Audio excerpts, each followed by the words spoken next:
Hey guys, Hatchet Chapter 16. Let's go. And now we stood at the end of the long part of the lake. It was not the same. It would not be the same again. There have been many first days.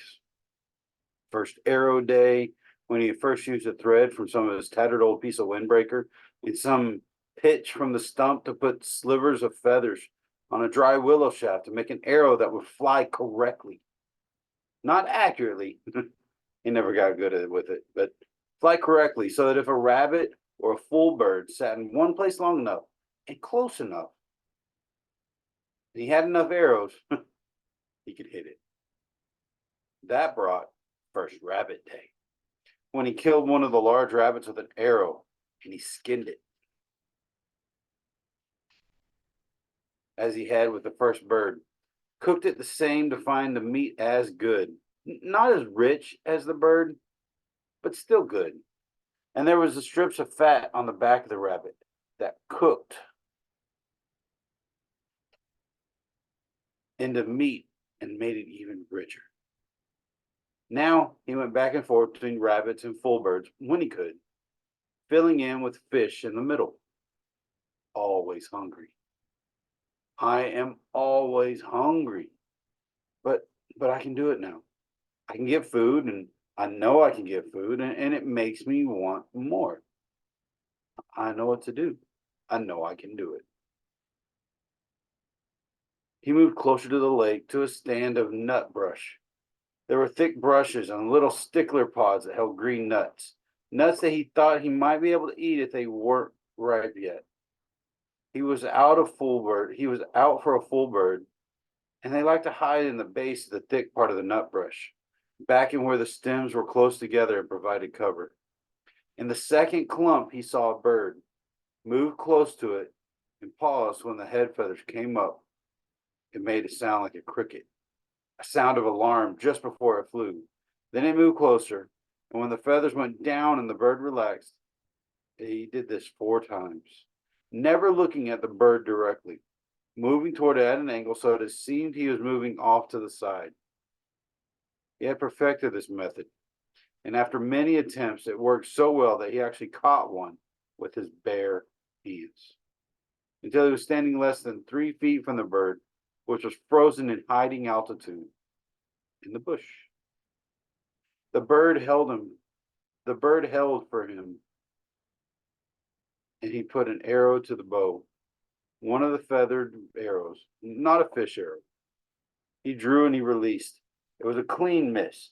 He took another arrow out of the cloth pouch at his belt that he made out of a piece of windbreaker sleeve, tied it to one end and made a bottom. The full bird sat for him. He did not look directly at it until he drew a second arrow, aimed, released, missed again. This time, the bird jerked a bit and the arrow stuck next to it, so close it almost brushed its breast. Brian only had 2 more arrows, and he debated moving slowly to change the spear over to his right hand and use that to kill the bird. One more shot, he decided. He would try it again. He slowly brought out another arrow, put it on the string, aimed, and this time he saw a flurry of feathers that meant that he had hit. The bird had been struck off center and was flopping around wildly. Brian jumped on and grabbed it, slammed it against the ground once sharply to kill it. Then he stood, he retrieved his arrows, made sure they were all right, and then he went down to the lake to wash the blood off of his hands. He kneeled at the water's edge, and he put the dead bird and his weapons down and dipped his hands into the water. It was very nearly the last act of his life. Later, he would not know why he started to turn. Some smell, sound. I don't know. A tiny brushing sound. But something caught his ear or nose, and he began to turn. And had his head halfway around when he saw a brown wall of fur detach itself from the forest to his rear and come down on him like a runaway truck. He just had time to see that it was a moose, He knew them from pictures, but he could not guess how large they were. And when it hit him, it was a cow, and she had no horns, but she took him in the left side of the back with her forehead, just took him and threw him out into the water, and then came after him to finish the job. He had another half second to fill his lungs with air, and she was on him again, using her head to drive him down into the mud of the bottom. Insane, he thought. Just that, the word insane. Mud filled his eyes, his ears. The horn boss of the moose drove him deeper and deeper into the bottom of the muck, and suddenly it was over, and he felt alone. He sputtered to the surface, sucking air and fighting panic. And when he wiped the mud and water out of his eyes, cleared them, he saw the cow standing sideways to him, not 10 feet away, calmly chewing on a lily pad. She didn't even appear to see him, or didn't seem to care about him. And Brian turned carefully and began to crawl out of the water. As soon as he moved, the hair on her back went up, and she charged him again, using her head and front hooves this time, slamming him back and down into the water, on his back this time. And he screamed in the air out of his lungs and hammered on her head with his fist, and filled his throat with water. She left again. Once more he came to the surface, but he was hurt now, hurt inside, hurt his ribs. He stayed hunched over, pretending to be dead. She was standing again, eating. Brian studied her out of one eye, looking at the bank with the other, wondering how seriously he was injured, wondering if she would let him go this time. Insane. He started to move ever so slowly. Her head turned, her back hair went up, like the hair on an angry dog, and he stopped, took a slow breath. The hair went down, and she ate. Move, hair up, stop, hair down. Move, hair up, half a foot at a time. Till he was at the edge of the water. He stayed on his hands and knees, indeed. He was hurt, so I wasn't sure he could walk away. And she seemed to accept that she'd let him crawl, slowly out of the water and up into the trees and the brush. While he was behind a tree, he stood carefully and took stock. Legs seemed all right, but his ribs were hurt bad. He could only take short breaths, and then he was in jabbing pain, and his right shoulder seemed to be wrenched somehow. Also, his bow, spear, and fullberg were in the water. At least he could walk, and he had just about decided to leave everything when the cow moved out into the deeper water and left him. As quickly as she come, walking down along the shoreline in the shallow water with her long legs making sucking sounds when she pulled it free of the mud.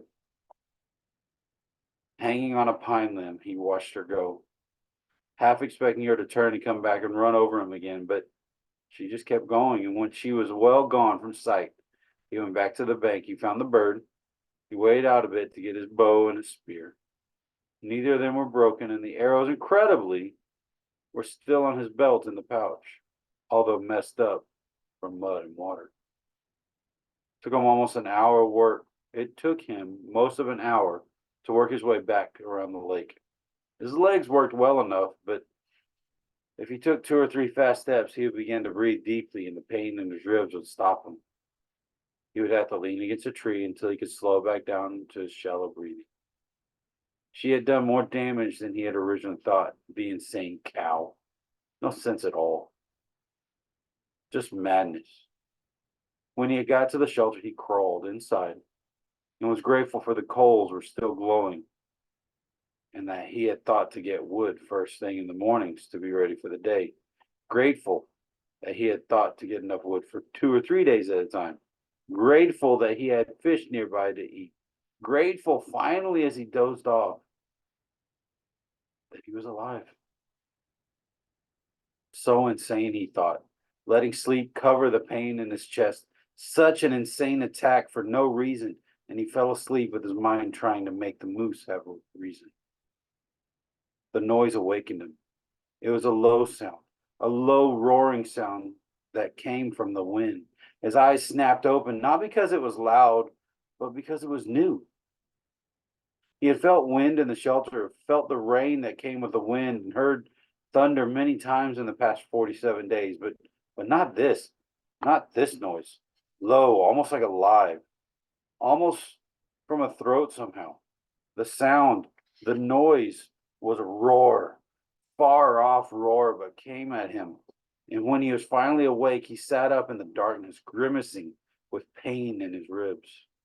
The pain was different now. It was a tightened pain, and it seemed less, but the sound, so strange. He thought, a mystery sound, a spirit sound, a bad sound.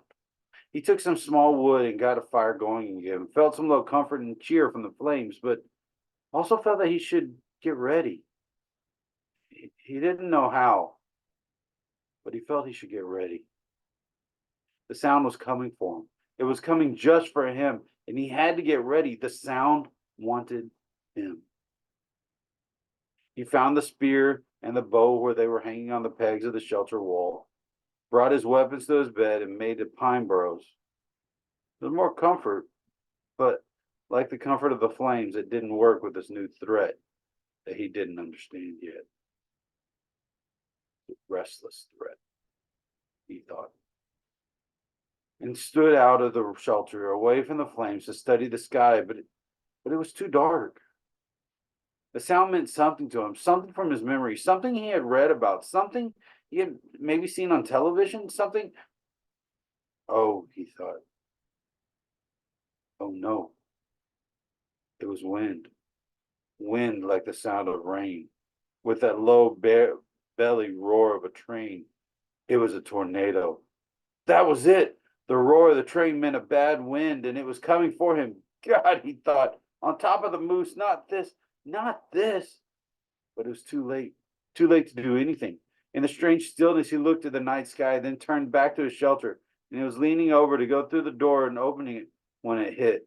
Later, he would think of it and find it was the same as the moose, just insanity. He was taken in the back by some mad force and driven into the shelter on his face, slammed down into the pine branches of his bed. At the same time, the wind tore at the fire and sprayed the red coals and sparks in a cloud around him. And then it backed out with a massive roar, a roar that took his ears, mind, and body. He was whipped against the front wall of the shelter like a rag, felt a ripping pain in his ribs again, then was hammered back down to the sand once more while the wind took the whole wall, his bed, his fire, his tools, all of it, and threw it out into the lake, gone out of sight, gone forever.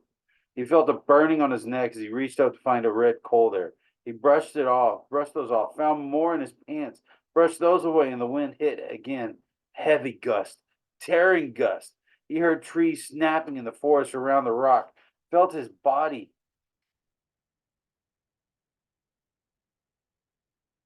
slipping out, and he clawed the rocks to hold himself down. He couldn't think, he just held, and he knew he was praying, but he didn't know what the prayer was, knew that he wanted to be, stay to be, and the wind moved to the lake. Brian heard the great roaring, sucking sounds of water and opened his eyes to see the lake torn by the wind. The water slamming in great waves that went in all ways, fought each other, and then rose in a spout of water going up into the night sky like a wet column of light.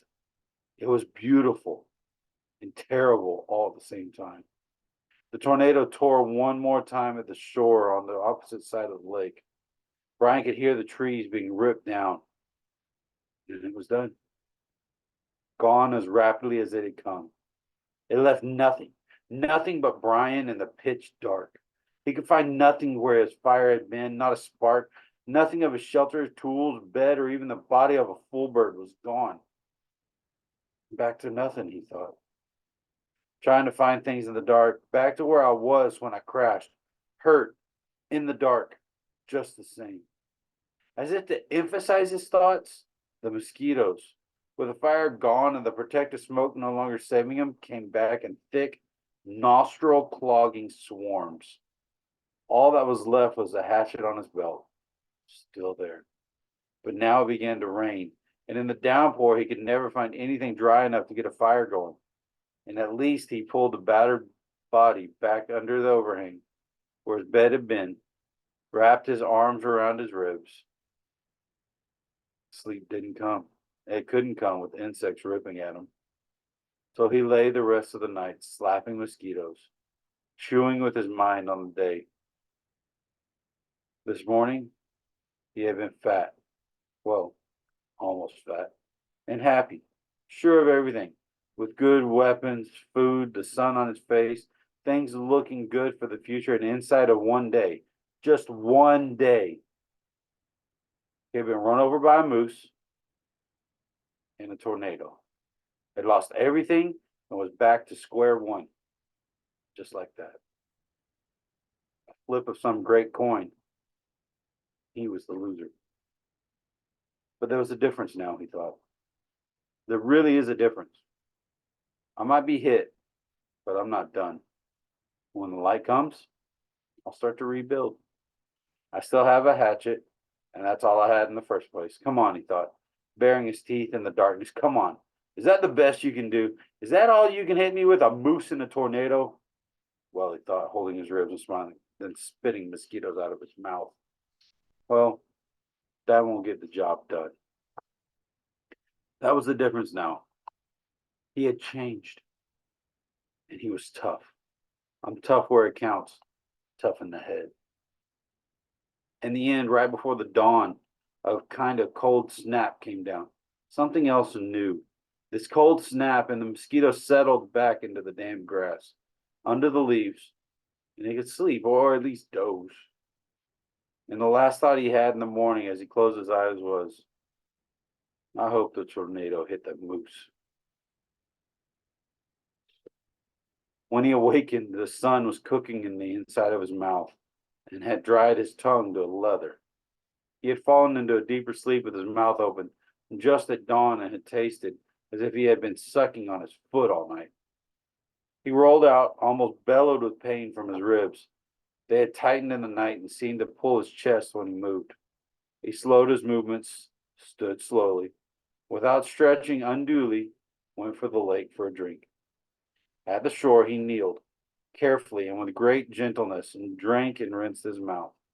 To his right he saw the fish pond was still there, although the willow gate was gone and there were no fish. They'll come back, he thought. As soon as I can make a spear or bow or get one or two more for bait, they'll come back.